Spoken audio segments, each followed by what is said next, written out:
मेरा नाम कल्पना है। आज मैं आपको अपनी दुख भरी कहानी सुनाने जा रही हूँ।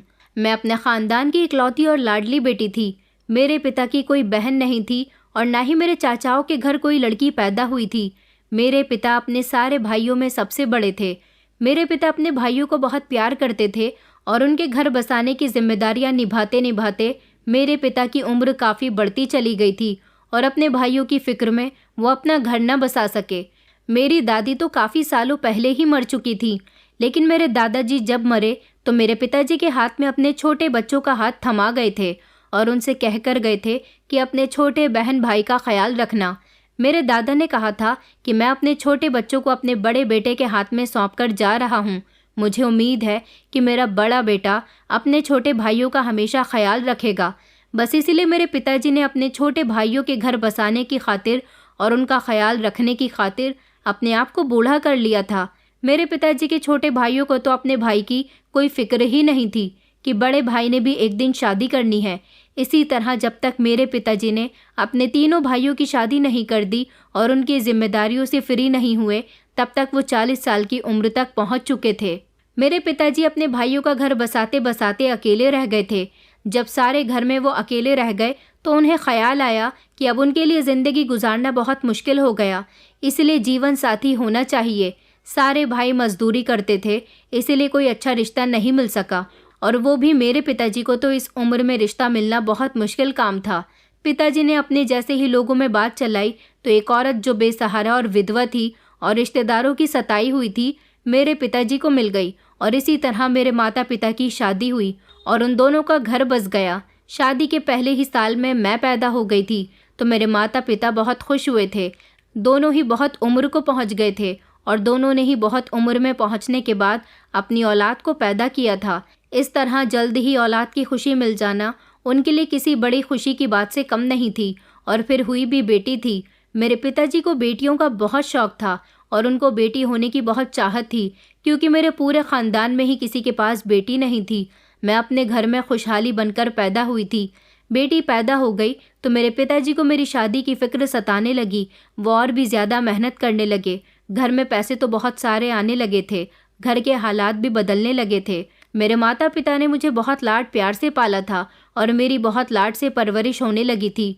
अपनी माँ के साथ साथ मैं चाचाओं की भी बहुत लाडली थी।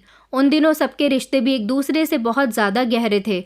मैं 4 साल की हो गई थी तो मेरे पिताजी ने मेरा स्कूल में एडमिशन करवा दिया था। उन दिनों हमारे ख़ानदान वाले लड़कों को ही शिक्षा दिया करते थे, लेकिन मेरे पिताजी ने समझदारी दिखाते हुए अपनी बेटी को शिक्षा दिलवाने के बारे में सोचा। मेरे बाद उनकी कोई दूसरी औलाद भी नहीं हुई थी, इसलिए मेरी परवरिश पर ज़्यादा ध्यान दिया जाता था और मेरी परवरिश में किसी तरह की कोई कमी नहीं छोड़ी गई थी। अपनी हैसियत के मुताबिक मुझे हर खुशी दी जाती थी। जब मैं काफ़ी बड़ी हो गई थी तब एक बार फिर खुशियों ने हमारे घर का रुख किया था और मेरी माँ फिर से प्रेग्नेंट हो गई थी। अब तक तो मेरे पिताजी भी काफ़ी उम्र के हो चुके थे। मेरी माँ की प्रेगनेंसी की कोई उम्मीद तो नहीं थी, लेकिन जैसा भगवान चाहता है वैसा ही होता है, क्योंकि मेरी माँ की भी उम्र बहुत ज़्यादा हो गई थी। मेरे पिताजी तो हमेशा इसी खुशी में झूमते रहते थे कि एक बार फिर से उनके घर में औलाद आने वाली है, जबकि वो अब तक 50 साल के हो चुके थे। मेरे पिताजी की दाढ़ी और सर के बाल बिल्कुल सफ़ेद हो चुके थे और वो बूढ़े दिखने लगे थे। उन दिनों मेरी माँ का 9वां महीना शुरू हो गया था। उनकी तबीयत भी ख़राब रहने लगी थी। एक दिन मेरे पिताजी काम पर जाने के लिए बिल्कुल ठीक घर से बाहर निकले थे और वापसी पर उनकी लाश घर में आई थी। हम पर तो जैसे आसमान ही टूट पड़ा था। पिताजी के बिना हमारी ज़िंदगी में कुछ बचा ही नहीं था। कोई खुशी नहीं रही थी, जीने का कोई मकसद नहीं बचा था। घर में एक वीरानी सी हमेशा छाई रहती थी। माँ जो पहले से ही प्रेग्नेंट थी, अब और भी ज़्यादा बीमार रहने लगी थी। जैसे तैसे वो दिन भी गुजर गए और हमारे घर 2 जुड़वा बच्चों ने जन्म लिया। मेरी माँ को जुड़वा बच्चे हुए थे, एक तो बेटा था और एक बेटी थी। मैं जो अब तक अपने माता पिता की लाडली थी, अब घर के सारे काम संभालने लगी थी। जो भी मुझसे हो पाता था कर लिया करती थी। पढ़ाई मैंने सिर्फ हाई स्कूल तक ही की थी और उसके बाद पढ़ाई छोड़ दी थी। मेरी पढ़ाई का सारा खर्चा उठाने वाला अब कोई भी नहीं था। चाचाओं ने भी पिताजी के जाने के बाद ही हमारे घर आना जाना छोड़ दिया था। उन्हें लगता था कि कहीं हम लोग उनसे पैसे न मांग लें, लेकिन मेरी माँ बहुत ही हिम्मत वाली औरत थी। उनसे कपड़े सिलना आते थे। इसलिए उन्होंने घर में कपड़े सीने का काम शुरू कर दिया और इसी तरह से लोग माँ को कपड़े सीने के लिए दे जाते थे और हमारा घर बहुत ही लाचारी की हालत में चलने लगा था। वक्त भी अपनी रफ्तार के साथ बढ़ता चला गया और मैं जवान हो गई थी। छोटे भाई बहन भी 6 साल के हो चुके थे। माँ की भी अब काफ़ी उम्र हो गई थी। उनसे सिलाई नहीं हो पाती थी, लेकिन फिर भी वो घर चलाने के लिए जैसे तैसे सिलाई करती रहती थी। मेरी बहुत ख्वाहिश थी कि मैं अपने छोटे भाई बहन को पढ़ा सकूं। ऐसा तो तभी हो सकता था जब मैं घर से बाहर निकलकर कुछ मेहनत करती, तब जाकर उनकी पढ़ाई का खर्च उठा सकती थी। इसलिए मैंने हिम्मत की और घर से निकलकर आस पड़ोस में जाकर पूछा, अगर किसी को अपने बच्चों को ट्यूशन पढ़ाना है तो मैं आकर पढ़ा दिया करूँगी। अच्छा हुआ कि हमारे मोहल्ले में कुछ लोगों को टीचर की ज़रूरत थी और जल्दी ऐसे 2-3 घर मुझे मिल गए जहाँ पर मैंने ट्यूशन पढ़ाने जाना शुरू कर दिया था। जब 1 महीना पूरा होने वाला था और मुझे सारे घरों से सैलरी मिली तो देखकर दिल खुश हो गया था। मेरे पिताजी की दिलाई हुई शिक्षा मेरे लिए रंग ले आई थी। हमारे घर के हालात धीरे धीरे बेहतर होने लगे थे। मैं बच्चों को अच्छा ट्यूशन पढ़ाती थी, इसी वजह से मेरे स्टूडेंट भी बढ़ते चले जा रहे थे। एक दिन मोहल्ले की एक औरत जिसका नाम देवयानी था, उनके बच्चों को मैं पढ़ा रही थी। देवयानी जी कुछ खरीदारी करने के लिए अपने घर से बाहर जा रही थी और मैं उस टाइम पर बच्चों को ट्यूशन पढ़ा रही थी। उन्होंने मुझसे कहा कि मैं मार्केट किसी काम के लिए जा रही हूँ, जब तक मैं वापस ना आ जाऊँ प्लीज़ तुम मेरे बच्चों का ध्यान रखना, उनके पास ही रहना। मैं भी क्योंकि बाकी सारे बच्चों को ट्यूशन पढ़ा चुकी थी, इसलिए उन्हें तसल्ली दी कि आप जा सकती हो, जब तक आप घर पर नहीं आ जाती मैं आपके बच्चों का ख्याल रख लूँगी। बच्चों की पढ़ाई पूरी हुई तो मैं उनके साथ ऐसे ही बैठे बैठे खेलने लगी। 1 घंटा मुझे वहाँ पर बैठे बैठे गुजर चुका था, लेकिन देवयानी जी अभी तक अपने घर पर नहीं लौटी थी। मैं उनका काफ़ी टाइम से वेट कर रही थी क्योंकि मुझे घर पर भी जाना था। घर पर मेरी माँ इंतज़ार कर रही होंगी और मेरे लिए परेशान हो रही होंगी। थोड़ी ही देर बाद उनके दरवाजे पर बेल बजी तो मैंने फ़ौरन जाकर दरवाज़ा खोला। मुझे लगा कि शायद देवयानी जी घर वापस आ गई होंगी, लेकिन सामने एक जवान लड़का खड़ा हुआ था जो मुझे देखकर एकटुक उसने नज़रें गड़ा रखी थीं। वो बस मुझे देखता ही चला जा रहा था। मैंने उसे आज से पहले यहाँ पर कभी नहीं देखा था, इसलिए एक पल के लिए मैं भी शॉक्ड रह गई थी। थोड़ी देर के बाद मैंने बच्चों को दौड़ते हुए आकर मामा मामा कहकर पुकारते हुए देखा तो वो लड़का भी उनके पास अंदर आ गया था, लेकिन उसकी नज़र बार बार अपनी तरफ उठते हुए देखकर मुझे बहुत उलझन महसूस हो रही थी। इसलिए मैंने बच्चों से कहा कि अब आप लोग घर में अकेले नहीं हों, इसलिए मैं चली जाती हूँ। तो उनके मामा ने मेरे बारे में उनसे पूछा कि मैं कौन हूँ, तो बच्चों ने बताया कि ये हमारी ट्यूशन टीचर हैं। उसके बाद मैं अपने घर चली आई। घर जाते हुए रास्ते में मुझे उस लड़के की नज़रें जिस तरह से वो मुझे घूर रहा था वो बहुत ज़्यादा परेशान कर रही थी और बस मैं यही सोचते हुए घर जा रही थी। वो खूबसूरत था और अमीर था, लेकिन हम गरीब लोग थे और हमारे लिए तो हमारी इज्जत का ख्याल रखना ही सबसे ज़्यादा अहम होता है। इसलिए मुझे उसका घूरना बिल्कुल भी पसंद नहीं आया था। सारे रास्ते मुझे यही ख्याल परेशान कर रहा था। मैं घर पहुंची तो देखा कि माँ घर में मौजूद नहीं थी। वैसे तो माँ कहीं भी नहीं आती जाती थी, लेकिन आज वो अचानक से घर से गायब हो गई थी, जिसे देखकर मेरा दिल भी बैठ गया था। मैं घबरा गई थी। तभी अचानक मेरा ध्यान उस लड़के की तरफ से हट गया था और मैं अपनी माँ को देखने के लिए परेशान हुई जा रही थी। पूरा घर खाली पड़ा हुआ था। मेरे भाई बहन शाम के इस टाइम पर पड़ोस में ही खेलने के लिए जाया करते थे।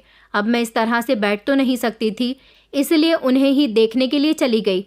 वो जब पड़ोस वाले घर में गई तो उनसे मुझे माँ की खबर भी मिल गई थी कि मैंने घर में वापस आने में देर कर दी थी, इसलिए माँ मुझे ढूंढने के लिए घर से निकल गई थी। घर जाने के बाद मैंने अपनी माँ का इंतज़ार किया और थोड़ी देर के बाद वो घर पर आ गई थी और हम चारों इकट्ठे घर में मौजूद थे। मैं अपनी माँ से नाराज़ होने लगी थी कि उन्हें बाहर निकलने की क्या ज़रूरत थी। मेरी माँ के घुटनों में पहले ही काफ़ी दर्द रहता था, जिसकी वजह से वो चलने फिरने में परेशान होती थी। वो अगर कहीं गिर जाती तो फिर उन्हें कौन संभालता। मैं बस अपनी माँ पर लगातार बोले ही जा रही थी। माँ ने कहा कि बेटी, अब तुम कोई छोटी बच्ची नहीं हो जिसकी मैं फ़िक्र ना करूँ। देर सवेर हो जाएगी, तुम जवान लड़की हो और जब घर से बाहर निकलती हो तो मेरे दिमाग में अलग अलग तरीके के ख्याल आने लगते हैं कि कहीं तुम किसी की बुरी नज़र का शिकार न बन जाओ, तुम पर किसी की बुरी नज़र न पड़ जाए। अगर तुम पर किसी की बुरी नज़र पड़ गई तो हम गरीबों के पास बचेगा ही क्या। माँ की ये बात सुनते ही मुझे देवयानी जी के भाई का घूरना याद आ गया था और मेरा दिल धड़कने लगा था। उसकी बुरी नज़र से शायद मेरी माँ का यही मतलब था। अगले दिन ट्यूशन पढ़ाते जाते टाइम मुझे आज बहुत घबराहट हो रही थी, लेकिन ये हमारी मजबूरी थी। रूखी सूखी खाकर पेट भर जाना था, लेकिन माँ की दवाइयाँ और भाई बहन की पढ़ाई का खर्च तो मेरी ट्यूशन की कमाई से ही चल रहा था। इसलिए ना चाहते हुए भी ट्यूशन पढ़ाने ना जाने का सवाल तो बनता ही नहीं था। मैं बहुत हिम्मत करके घर से निकल पड़ी। जिन घरों में मैं पढ़ाती थी उस गली में सबसे पहले देवयानी जी का ही घर पहले पड़ता था, जहाँ हमेशा मैं आखिर में पढ़ाने जाती थी और फिर अपने घर वापस चली आती थी। लेकिन उस दिन मैं सबसे पहले देवयानी जी के ही घर पहुंची थी कि शायद इस टाइम उनके घर में कोई मर्द मौजूद ना हो और मैं आसानी से पढ़ाकर वापस आ जाऊं। लेकिन मेरी किस्मत थी कि आज दरवाज़ा भी उसी इंसान ने खोला था जिससे मैं घबरा रही थी। उसकी वही तरसी हुई नज़रें मुझ पर जम चुकी थीं। लगभग 1 घंटे में उन बच्चों को पढ़ाती रही और वो इंसान मुझे घूरता रहा। घर वापस होने पर जब मैं गेट के करीब पहुंची तो उसने मुझसे बात करने की भी कोशिश की, लेकिन मैंने उसे मौका नहीं दिया और जल्दी से बाहर निकल कर आई। अब घबराहट की वजह से मेरा पूरा शरीर कांप रहा था और बाहर गली में पहुंचकर मैंने मुड़कर एक बार फिर से जब उस गेट की तरफ देखा तो वो लड़का मुझे अभी तक देख रहा था। बड़ी मुश्किल से मैंने खुद को संभाला था। मैं बाकी घरों में पढ़ाने चली गई थी। उसके बाद 2 दिन तक मैं देवयानी जी के घर बच्चों को पढ़ाने नहीं जा सकी थी, लेकिन तीसरे दिन सुबह सुबह वो हमारे घर पर आ गई थी और माँ से मेरी शिकायत करने लगी कि आपकी बेटी 2 दिन से ट्यूशन पढ़ाने नहीं आ रही है। मेरे बच्चों के एग्ज़ाम्स करीब आ रहे हैं और कल्पना से बेहतर कोई और टीचर हमें मिल ही नहीं सकती। तो माँ ने उनके सामने ही मुझे डांटना शुरू कर दिया कि इनके बच्चों को पढ़ाने जाया करो, बच्चों के एग्ज़ाम्स आने वाले हैं। मैंने देवयानी जी को यकीन दिलाया कि मैं शाम को आपके घर पढ़ाने के लिए आ जाऊंगी और फिर वो अपने घर को वापस चली गई। शाम में वादे के मुताबिक उनके घर पढ़ाने गई तो मुझे ये देखकर बहुत हैरानी हुई कि उनका भाई घर पर मौजूद नहीं था। मैंने बड़े सुकून से बच्चों को ज़्यादा टाइम देकर पढ़ाया क्योंकि पिछले 2 दिन से मैं नहीं आ सकी थी। रोज़ की तरह ही देवयानी जी बच्चों की पढ़ाई के टाइम पर घर के कामों में बिजी होती थी। उसके बाद मैं जाने लगी तो उनके बेटे ने एक लेटर मेरी तरफ बढ़ाते हुए कहा कि मैम, ये मामा ने आपके लिए दिया था। लेकिन मैंने उस लेटर को लेने से साफ इनकार कर दिया। तो वो बच्चा परेशान होकर मुझसे रिक्वेस्ट करने लगा कि मैम ये ले लो, वरना मम्मी देख लेंगी। मामा ने कहा है कि तुम्हारी मम्मी को इस बारे में पता न चले। जब देवयानी जी को मैंने अपनी ही तरफ आते हुए देखा तो बच्चे की परेशानी देखकर जल्दी से वो लेटर उसके हाथ से लेकर अपने पर्स में डाल दिया। उसके बाद बाकी सारे घरों में पढ़ाकर जब मैं लौटी तो मैं काफ़ी थक चुकी थी। वो लेटर मुझे याद ही नहीं रहा। रात में अपने किसी काम के लिए जब मैंने अपने पर्स को खोला तो वो लेटर मेरे हाथ में आ गया और मैंने उस लेटर को पढ़ना शुरू किया तो उसमें बहुत अजीब तरीके की बातें लिखी हुई थी जो पढ़कर मैं उस लड़के की बातों में आ चुकी थी। लेटर में कुछ इस तरह से लिखा हुआ था कि हेलो कल्पना जी, उम्मीद करता हूँ आप ठीक होंगी। मेरी प्रार्थनाएं आपके लिए हैं कि आप हमेशा खुश रहें। आप सोच रही होंगी कि ये लेटर शायद मैंने अपनी मोहब्बत का इजहार करने के लिए लिखा होगा, इसीलिए पहले इस लेटर को लेने से आप घबराई होंगी। मेरी बेमतलब मोहब्बत का एहसास तो आपको मेरी बेकाबू होती नज़रों से भी हो गया होगा, लेकिन ये लेटर सिर्फ और सिर्फ आपसे माफ़ी मांगने के लिए लिख रहा हूँ कि मैंने आपको बहुत परेशान किया, लेकिन मैं मजबूर था। आप नहीं जानती कि मेरी नज़रों ने आपसे बढ़कर खूबसूरत लड़की पहले कभी नहीं देखी थी। जिससे मोहब्बत हो जाए उससे बढ़कर खूबसूरत कोई नहीं लगता। उम्मीद करता हूँ आपके रूप की तरह आपका दिल भी बहुत हसीन होगा और आप मुझे माफ़ ज़रूर कर देंगी। इसके बाद कभी भी मैं आपको परेशान नहीं करूँगा। उस लड़के का नाम कुशाल था। कुशाल का लेटर मैं पूरा पढ़ चुकी थी, लेकिन उसमें लिखी अपनी तारीफ़ और मोहब्बत की बातें मेरे दिल में बहुत गहराई से असर कर गई थी। ये उम्र ही कुछ ऐसी थी, ना चाहते हुए भी मैं कुशाल की बातों में आ गई थी और उसके प्यार में खो गई थी। मुझे उससे प्यार हो गया था। वो लेटर भी मैंने इस बच्चे के हाथों कुशाल को भिजवाया था और उसके बाद दोस्ती के साथ साथ हम दोनों के बीच कब मोहब्बत हो गई हमें पता ही नहीं चला। इसी तरह से हम दोनों के मोबाइल नंबर भी एक दूसरे के पास आ गए थे और हम दोनों ने एक दूसरे से फ़ोन पर बात करना शुरू कर दिया था। कुशाल और मैं एक दूसरे को टूटकर चाहने लगे थे। कुशाल ने मुझे जगह जगह ट्यूशन छोड़कर मोहल्ले में एक ट्यूशन सेंटर खुलवा कर दिया था। वो मेरे घर आने जाने भी लगा था। माँ को डॉक्टर के पास भी लेकर जाता था, उनकी दवाइयाँ लेकर आता था और मेरे छोटे भाई बहन का ख्याल भी किसी बड़े भाई की तरह रखता था। मतलब कि कुशाल से बढ़कर खूबियाँ आज तक मैंने किसी इंसान के अंदर नहीं देखी थी। उसने मेरी माँ से मेरा हाथ मांग लिया था। देवयानी जी भी मुझे अपनी भाभी बनाने के लिए काफ़ी खुश थी। कुशाल मेरठ में रहता था, जबकि हम लोग लखनऊ में रहते थे। कुशाल ने मुझसे वादा किया था कि वो जल्दी मेरठ में रहने वाले अपने पेरेंट्स को लेकर मेरे घर आएगा और मुझे दुल्हन बनाकर अपने साथ ले जाएगा। आखिरी बार जब वो गया था तो उसकी बहन भी अपनी फैमिली के साथ लखनऊ में ही शिफ्ट होने वाली थी। वो अपने सारे सामान के साथ मोहल्ला छोड़ रहे थे। कुशाल ने कहा था कि वो 1 हफ्ते के अंदर ही अपने पेरेंट्स को मेरी माँ से मिलवाएगा। उसके जाने के बाद मेरी उससे 1-2 बार फ़ोन पर भी बात हुई थी और धीरे धीरे वो 1 हफ्ता 4 साल में बदल गया और मैं कुशाल के इंतज़ार की आग में जल रही थी और उसने कभी मुड़कर मेरी तरफ नहीं देखा था। सारे मोहल्ले में मेरी और कुशाल की लव स्टोरी फेमस हो गई थी, इसीलिए मेरा कोई रिश्ता भी नहीं आता था। कुशाल का नाम ले लेकर मुझे ज़माने में इतना सताया कि दिल चाहता था कि अब अगर वो मेरे सामने आ भी जाए तो सीधा मैं उसे जान से मारकर जेल चली जाऊं, ताकि कोई भी लड़का किसी लड़की को इस तरह से बदनाम करके न छोड़ दे। मैं हर रोज़ कुशाल का नंबर ट्राई किया करती थी, लेकिन उसने अपना फ़ोन स्विच ऑफ कर रखा था। उसके अलावा मेरे पास उसका कोई और कॉन्टैक्ट नंबर भी नहीं था।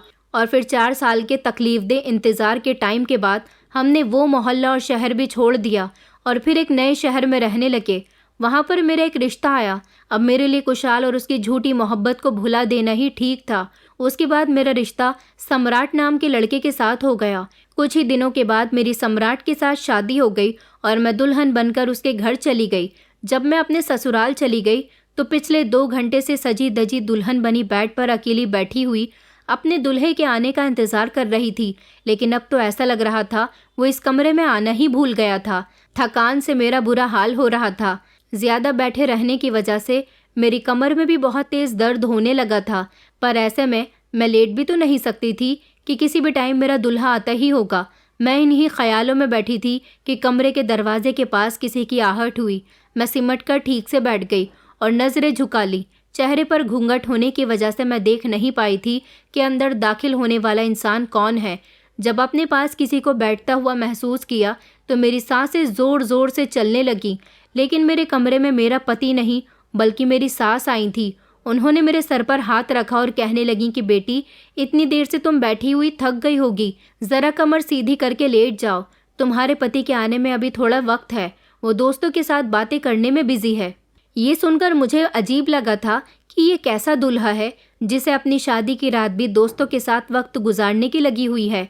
मेरी सास ने एक बार फिर से कहा कि बेटी, जब तक वो नहीं आ जाए तुम थोड़ा आराम ही कर लो, बहुत देर से तुम इसी तरह से बैठी हुई हो। मैंने जी माँ जी कहते हुए तकिए से टेक लगा ली तो मेरी सास कमरे से बाहर चली गई। मैं अब थकान से चूर चूर हो चुकी थी। थोड़ी सी टेक लगते ही मुझे नींद आने लगी थी और मैं गहरी नींद में सो गई थी। थोड़ी देर बाद मेरा दूल्हा मेरे कमरे में आया, मुझे पता ही नहीं चला। सुबह कमरे की खिड़की पर पड़ने वाली सूरज की किरणों पर नज़र पड़ते ही मेरी आँख खुल गई और मैं फ़ौरन उठकर बैठ गई। ये देखकर घबरा गई थी कि मेरा पति मेरे सामने सोफे पर सोया हुआ था। न जाने वो रात में किस टाइम पर आ गए थे कि मेरी आंख नहीं खुली। मुझे अपनी इस हरकत पर बहुत शर्मिंदगी महसूस हो रही थी कि मैं थोड़ी देर और जागकर उनका इंतज़ार भी नहीं कर सकी। शायद उन्होंने मुझे जगाया होगा और सोफे पर ही सो गए होंगे। इसी तरह हमारी शादी की पहली रात गुजरी। मैं बेड पर बैठी अपने पति को ही देख रही थी जो इस टाइम बहुत गहरी नींद में सो रहे थे। हमारी शादी तो हमारी फैमिली की पसंद से हुई थी और मैंने आज से पहले सम्राट को आंख उठाकर भी नहीं देखा था। इसलिए सोते हुए नींद का फ़ायदा उठाकर मैं नज़रें भरकर उन्हें देखना चाहती थी। वो बहुत ही हैंडसम थे और बहुत अच्छे लग रहे थे। उनकी हाइट बहुत अच्छी थी, फेस कट भी बहुत प्यारा था। उन्हें देखकर मुझे बहुत ज़्यादा खुशी मिल रही थी और सुकून मिल रहा था कि अब वो मेरी ज़िंदगी भर के साथी हैं। सच तो यह है कि शादी के पवित्र बंधन में बंधने के बाद मेरे दिल में उनके लिए मोहब्बत पैदा होने लगी थी। मैं बेड से उठी और उनके करीब जाने लगी। सोफे के पास ही ज़मीन पर बैठकर मैं बहुत नज़दीकी से उन्हें देखने लगी। मेरे दिल में उनके लिए उमड़ उमड़ कर प्यार आ रहा था। वो मुझे बहुत ही ज़्यादा अच्छे लग रहे थे। शायद उन्होंने भी नज़रें खुद पर पड़ती हुई देख ली और वो चौंक कर उठ गए और फिर मैं भी शर्माकर बेड पर जा बैठी थी। मुझे लगा था कि मेरे पति को मेरी ये अदा बहुत अच्छी लगेगी और उन्हें भी मुझसे प्यार हो जाएगा, लेकिन ऐसा कुछ भी नहीं हुआ था। उन्होंने मुझे देखा और इग्नोर कर दिया और फ़ौरन से उठकर बाथरूम में चले गए। मैं उसी बेड पर अकेली एक बार फिर से बैठी रह गई थी और हैरान रह गई थी कि ये कैसा पति है जिसे अपनी नई नवेली पत्नी में कोई इंटरेस्ट ही नहीं है। थोड़ी देर बाद बाथरूम से निकलकर वो सीधा कमरे से बाहर चले गए और मैं हैरानी के साथ साथ अब परेशान भी हो गई थी कि रात में उनका देर से आना कोई इत्तेफाक था या फिर वो मुझे इग्नोर करने का कोई तरीका था, क्योंकि अभी भी वो मुझे इग्नोर कर गए थे। मैं अभी भी वहीं की वहीं सजी धजी जेवर के साथ बैठी हुई थी जब मेरी सास एक बार फिर से मेरे कमरे में आई और मेरा हुलिया देखकर समझ गई कि हमारे बीच पति पत्नी वाला कोई रिश्ता कायम नहीं हुआ। वो मुझसे नजरें चुराते हुए कमरे में इधर उधर देखकर कहने लगी कि अरे बहू, तुम अभी तक तैयार नहीं हुई हो और हम सब नाश्ते की टेबल पर तुम्हारा इंतजार कर रहे हैं। मेरी सास ने अलमारी खोली और मेरे कपड़े निकालने लगी। मैं तब बाथरूम में नहाने जा चुकी थी, लेकिन अभी तक अपने पति के बिहेवियर पर मैं बहुत परेशान थी। उनको आखिर मुझसे क्या परेशानी थी, जबकि मुझे देखकर ही उन्होंने पसंद किया था। मैं तैयार होकर बाहर निकली तो मेरा पति नाश्ता करके घर से जा चुका था। मैंने इंतज़ार भरी नज़रों से इधर उधर देखा तो मेरी सास ने कहा कि तुम आराम से नाश्ता कर लो, वो ऑफिस चला गया है। अब तो मेरी परेशानी और भी ज़्यादा बढ़ती चली जा रही थी। उनको अगर मुझसे कोई परेशानी थी तो वो मुझे बताते क्यों नहीं थे। मैंने अपनी सास के कहने से जैसे तैसे थोड़ा सा नाश्ता कर लिया और उसके बाद मैं अपने रूम में आ गई। मेरी शादीशुदा ज़िंदगी की शुरुआत बहुत अजीब तरीके से हुई थी। मैंने शादी से पहले जो दुख दर्द झेले थे, शादी के बाद मैं उन सारे दुख दर्दों को भूलना चाहती थी, लेकिन पति की ये बेरुखी मुझे और भी ज़्यादा परेशानी में डाल रही थी। पूरे दिन में कई बार मेरी सास मेरे कमरे में आई थी और बार बार मुझसे बातें करके मेरा दिल बहलाने की कोशिश कर रही थी, लेकिन मेरा दिल जिसके लिए बेचैन हो रहा था उसका कहीं नामो निशान नहीं था। वो सारा दिन बाहर गुजार कर रात को वापस आए थे। मैंने रात को खाना उनके इंतज़ार में नहीं खाया था, क्योंकि नाश्ता और लंच मुझे उनके बगैर करना पड़ा था। सब लोग अपने अपने कमरों में चले गए थे।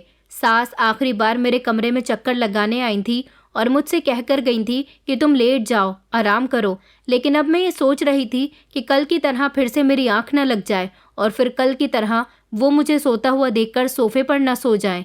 इसीलिए मैं कभी बैठकर तो कभी टहल टहल कर उनका इंतज़ार कर रही थी। जब रात का 1 बज गया तो वो कमरे में दाखिल हुए तो मैंने उनसे पूछा कि आप इतनी लेट क्यों आए हो। उन्होंने मेरी बात का कोई जवाब नहीं दिया और अपना पिलो उठाकर सोफे पर जाकर लेटने लगे।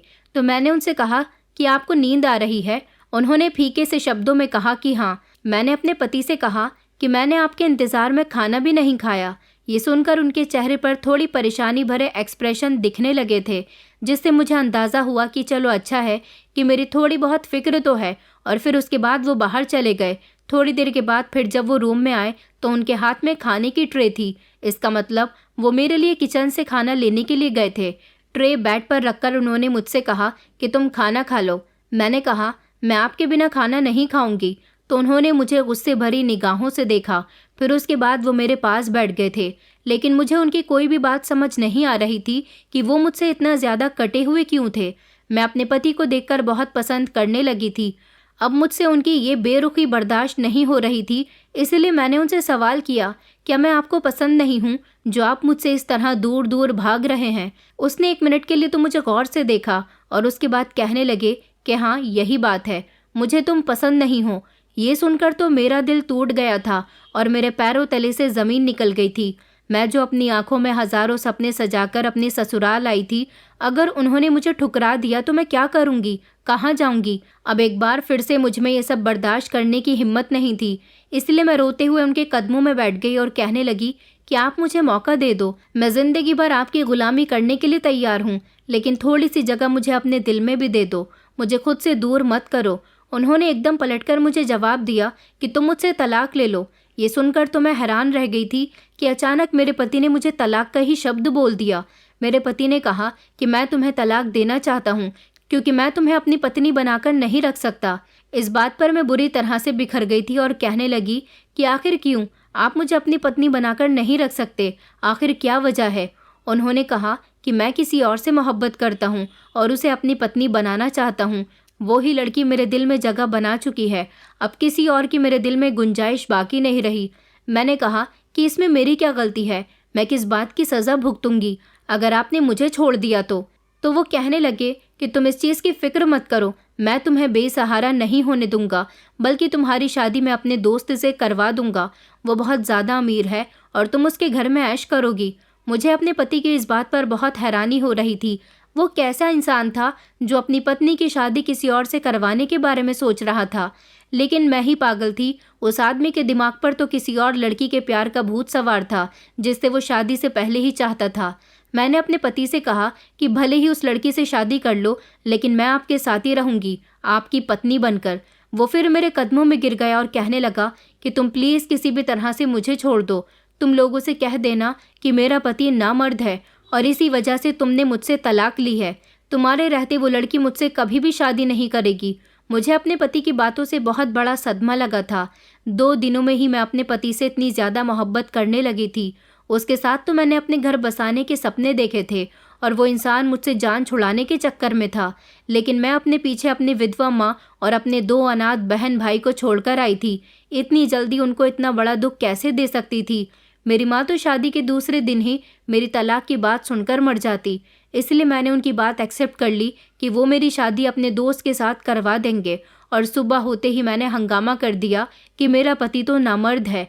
सास ने मुझसे बहुत रिक्वेस्ट की कि प्लीज़ तुम अपनी ज़बान पर काबू रखो, लेकिन मैंने एक न मानी और अपने पति से तलाक ले ली। मेरे पति ने तलाक के पेपर्स पर साइन कर दिया था। ये मेरे लिए बहुत बड़े सदमे की बात थी, लेकिन मैं मजबूर थी और वापस जाकर अपनी माँ को ये दुख नहीं दे सकती थी। और यही इंसान जो दोबारा मेरा घर बसाने वाला था। हमारा तलाक हो जाने के बाद सारे घर का माहौल काफ़ी गम में बदल गया था। मेरी सास रो रो कर पागल हो चुकी थी, लेकिन ये सब उनके बेटे का ही फैसला था। मैं इसमें कुछ नहीं कर सकती थी और मैं चाहकर भी उनके साथ हमदर्दी तक नहीं कर सकती थी। मेरे पति ने मुझे घर छोड़ आने का बहाना लिया और गाड़ी में मुझे बिठाया और वादे के मुताबिक अपने दोस्त के घर लेकर जाने लगा, क्योंकि मुझे एक महफूज सहारे की ज़रूरत थी। मैंने ज़िंदगी में सारी ठोकरें खाने के बाद ये जान लिया था कि अकेली औरत का इस ज़िंदगी में रहना मुमकिन नहीं है और एक मर्द का साथ बहुत ज़रूरी है। मेरे बीते हुए कल में मेरे साथ कुछ ऐसा हुआ था जिसने मुझे ये सबक सिखा दिया था।